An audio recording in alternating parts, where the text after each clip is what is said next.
It's almost intrinsic as to how we know what keeping the peace looks like, whether it's with friends and family, coworkers and managers, people in higher up positions, or even societally. We have this idea of what peace looks like, and we try to keep the peace. However, is keeping the peace really worth it? Hi, everyone, and welcome to the Agreeable Gray Area podcast. As always, I am your host, Elle, or Leandra, whatever you want to call me. Well, not whatever, just between Elle, Lee, or Leandra. Those are my three ways of calling me. If you're trying to get my attention, those are the three. Unless you want to call me beautiful, I answer to that as well. Give me a call at 9. I'm kidding. Anyways, today is December 23rd, 2023.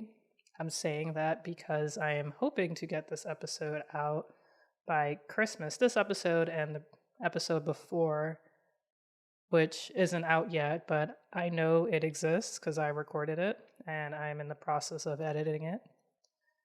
Anyways, I'm trying to get those two out soon. Christmas, ideally. So I'm just putting a timestamp, a date stamp rather, on this, so y'all know that I'm still out here in these podcast streets. Anyway, this topic of keeping the peace came to me recently because it's the holidays, so family is familying, and I've been kind of going through a type of metamorphosis. Not the butterfly kind, but close. Very close. Almost identical, but not, if that makes sense. So I've been trying to think about and figure out kind of where I fit in just society and life in a way. Not necessarily just with my family, but as who I am personally, who I am individually. And I've been really thinking about how there's a lot of like there's a lot of societal norms that are just very hurtful and very counterintuitive, and they don't really push the needle towards progress. And I feel as though keeping the peace is definitely one of those because we're trying to move towards a state of comfort, a state of peace. And the definition of peace actually is freedom from disturbance, a state of tranquility.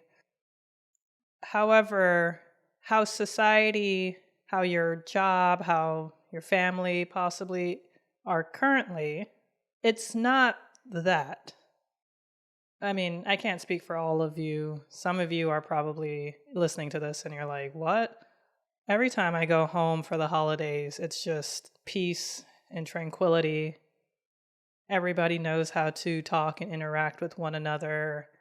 And there is just no hard feelings, no feelings of doubt or anger or regret or anything from growing up at all. We just had perfect communication all throughout, and everything is just lovely.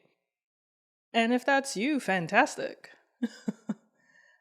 However, I'm pretty sure that there are aspects of your job, there are aspects of just society in general where you don't feel that way, where you have to keep your mouth shut even when your boss is wrong.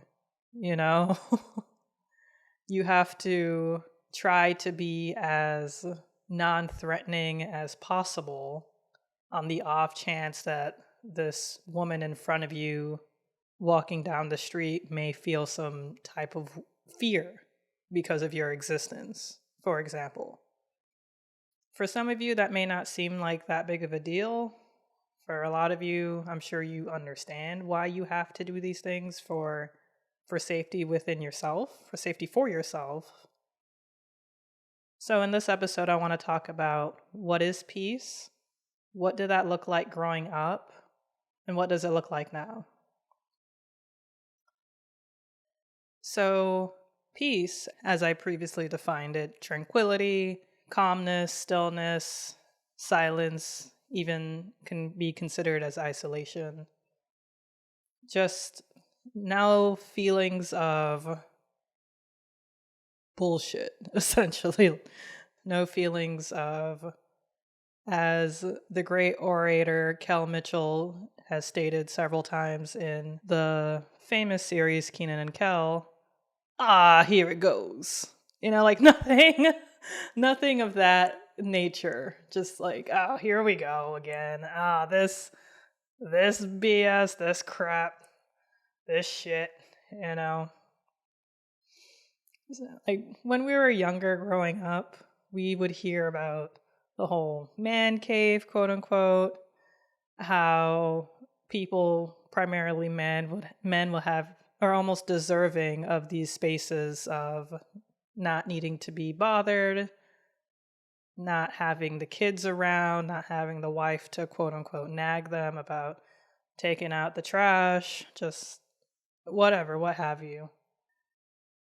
And we were just, we grew up thinking like, okay, dad needs his space. Men need their space because, I don't know, as I, previously defined what peace is, it's tranquility, calmness, stillness, freedom from disturbance. So, the whole man cave, quote unquote, aspect, that space for the dad to just be away from the family, the noisy kids, the nagging wife, sort of thing. When the parent may sit on the toilet a little longer, not to deal with the kids bothering them for 5 minutes just to have some peace. So peace may look like going on a long solo drive, being totally engrossed in a movie with your spouse or a significant other, playing video games with your closest friends, just peace, just tranquility. Granted, yeah, it's not stillness or silence. However, it is tranquil. That feeling of the house is clean, the dogs have been walked, the cats have been fine, or the cats are sleeping or something. Kids are in bed. There's just no noise. Maybe waking up at 3, 4 in the morning before everybody else is awake is your time and moment of peace. And growing up, like especially in the household, that's sort of how we see it, as just, we see it primarily as freedom of disturbance, just time to think about either yourself, your family, just having the ability to breathe, to think. That's peace. Now, growing up, keeping the peace with your family may have also looked like doing the chores before your parents came home because you knew damn well they'd yell at you and disturb the quietness of the house. Especially if you come home from school before they get home from work and you have those couple of hours of just peace. But you have to spend those doing chores because once they come home, all hell could break loose. And maybe that was just me. Maybe I'm revealing too much. Did all hell break loose when my parents came home? No.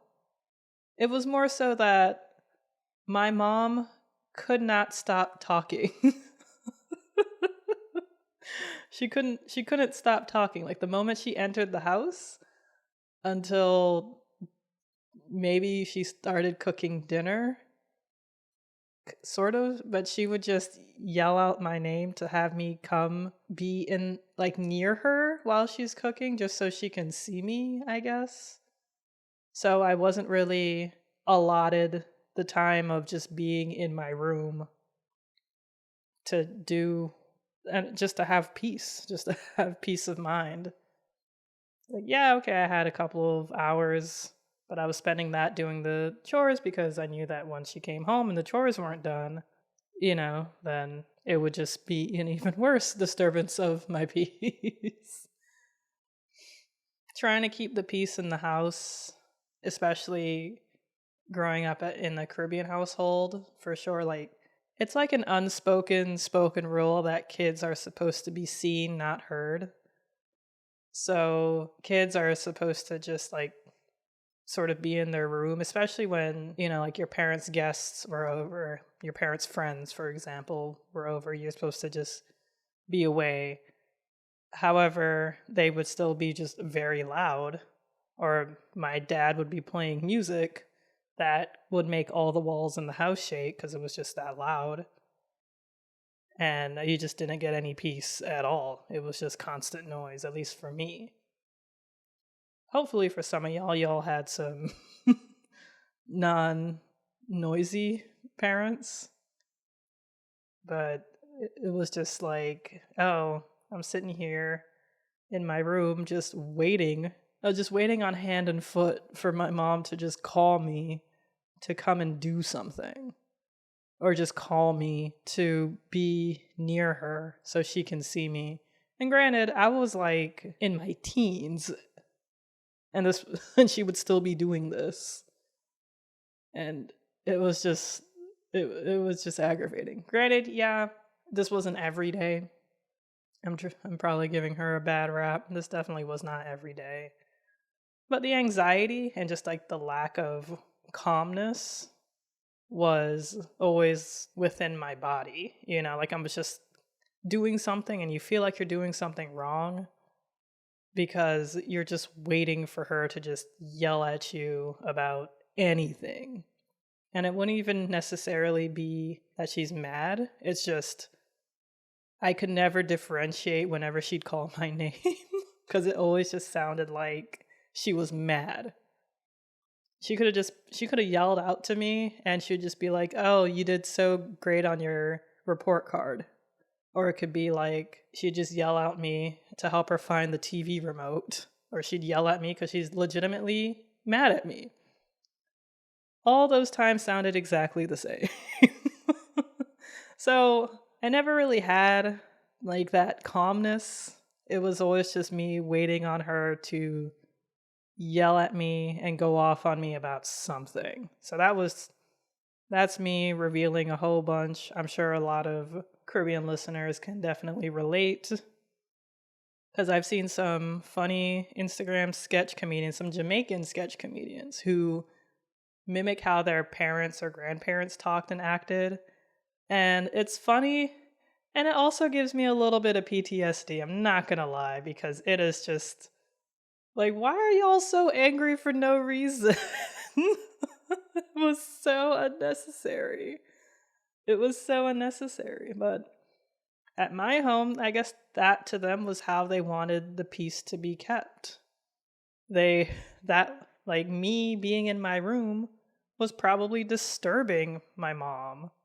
So she needed to, have me come and be in the living room or the den or somewhere, just so I'm not in my bedroom, even though I wouldn't really be doing anything in my bedroom, really.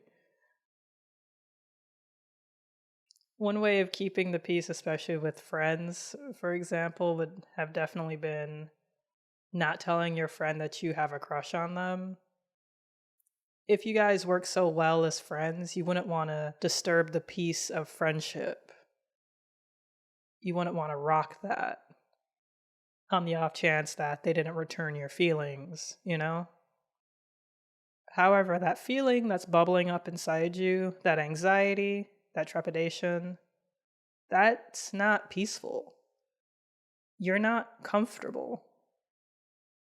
You either need to get it out, tell them how you feel, hope the feeling goes away, which is slim to none, especially if you see this person every day or almost every day.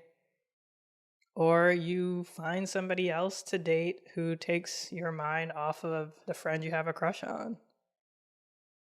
It's not great. However, like I said earlier, in order to progress, to push the needle, to move forward, you have to say something. Because if you say something and they don't return your feelings, then you have an answer at least. So you know how to move forward. It may not be in the direction that you wanted, but now you know what to do. If you tell them your feelings and they do like you and they like you back, that may even be scarier because now you have to follow through and figure out where you want your relationship to go next. Are you two just going to like each other and not date? Are you two going to like each other and date? You're going to also have the fear of one of you liking the other too much and may break up, and that will once again disturb the peace of the friendship. However, having those feelings inside you doesn't do you any good. Another way you might be trying to quote unquote keep the peace in a friendship is if one of your friends really hurt you by something they did or said and you don't talk to them about it because you want to keep the friendship as it is, that doesn't do you any well either. Those feelings just boil up inside of you, and eventually they're going to come out. It may not come out as slick as you were hoping it would, because in your head, you are saying the best things and the outcome is amazing, and you're getting your point across. And then when you actually go and talk to this friend, you're stuttering, you're nervous. It's a complete word salad. I mean, I'm recording this podcast and I've had this idea boiling up inside me for about a week now. And I thought this would come out better than it is now. I mean, hopefully y'all are liking it. I'm still kind of liking it. It was just a lot better in my head. But yeah, holding on to those feelings isn't really doing you any good because it's going to come out in some way, and it may not be the best way because you might end up lashing out at the person who isn't even the reason for how you're feeling. And then you just disturb the peace with, with that person that you didn't even mean to. I wanted to touch on this last point regarding disturbing the peace with, this is very personal to me because when you're the quiet kid in school, you're considered the good kid. You try to be you try to not disturb the class in any way. I've been using the word disturb a lot, but whatever, it's a good word. You're trying not to bring any friction, bring any stress to the teacher, to any of the other classmates, and you think that your thoughts could possibly do that. So it's best to just stay quiet because no one will know your thoughts and no one can get angry at your thoughts, can contest your thoughts. But you're never thinking that another person may agree with your thoughts. So you try to skate by, trying to just be quote unquote nice to everybody. And by nice, it's just they could just talk to you any which way and you're essentially a doormat because you never were taught how to stick up for yourself, and you don't possess the tools to do so. So you try to stay quiet, try to, keep a smile on your face, be nice, try to, like bob and weave out of these kinds of situations because you just want to, quote unquote, keep the peace. And keeping the peace isn't doing you any good because you're not growing in that aspect of your life when you absolutely deserve to do so. As I've gotten older, I began to realize that keeping the peace isn't really worth it because keeping the peace usually comes at the detriment to my peace of mind. I have to live with the feeling of trying to be smaller, be quieter, be lesser than, or kidding. Try to be lesser than, quote unquote. No. Still trying to be the quote unquote good kid because it has gotten me so far. However, I've come to realize that you have to really look out for yourself, really work hard and push yourself further because if you don't, then you're going to be in the same situation that you've always been. And if you're not comfortable in that situation, whether it's a relationship, a job, a friendship, you will find yourself constantly in that same place. And if you're not happy, if you're not as happy as you know you can be, as happy as you deserve to be, then you're always going to feel like you're missing something. You're always going to feel like you're doing yourself a disservice. And nobody deserves that. I remember reading this line in one manga. I can't remember what it even was. But this old dude was giving advice to some character. And the old dude says, you can't ever be truly happy without making other people unhappy.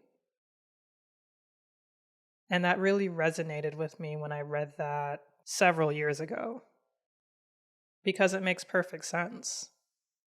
There's going to be people unhappy with you simply because you are living in your truth. You are living in your happiness, in your deserved happiness.